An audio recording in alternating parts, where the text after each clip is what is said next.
to have asked the Lord for more direct instruction. Footnote: The Mormon theocracy has always been governed by direct revelations accorded to the President of the Church and its apostles. From an obliging letter written to me in 1899 by an eminent Mormon, I quote the following extract. Quote, "It may be very interesting for you to know that the President, Mr. Snow, of the Mormon Church, claims to have had a number of revelations very recently from heaven. To explain fully what these revelations are, it is necessary to know that we, as a people, believe that the Church of Jesus Christ has again been established through messengers sent from heaven. This Church has at its head a prophet, seer, and revelator, who gives to man God's holy will. Revelation is the means through which the will of God is declared directly and in fullness to man.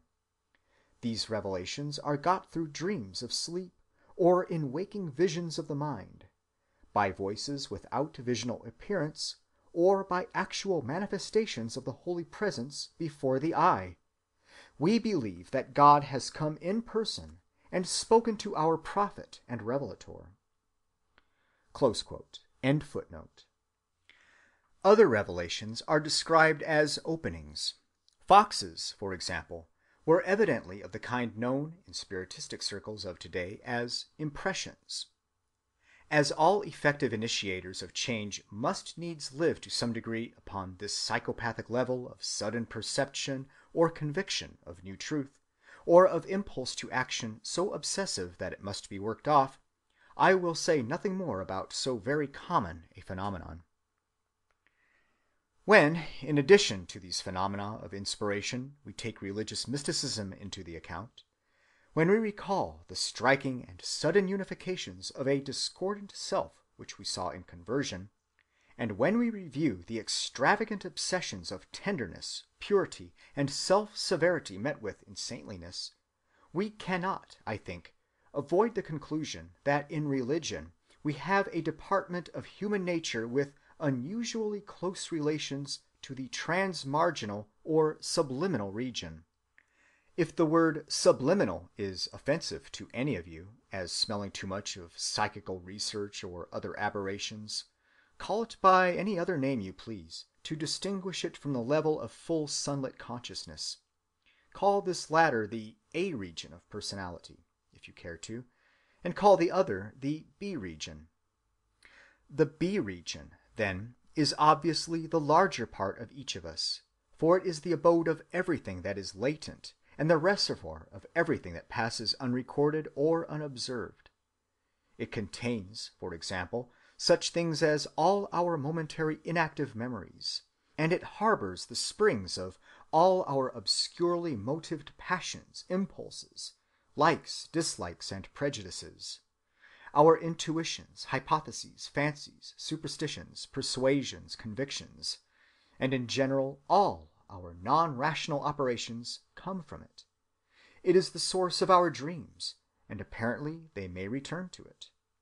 In it, whatever mystical experiences we may have, and our automatisms, sensory or motor, our life in hypnotic and hypnoid conditions, if we are subject to such conditions, our delusions, fixed ideas, and hysterical accidents, if we are hysteric subjects, our supranormal cognitions, if such there be, and if we are telepathic subjects.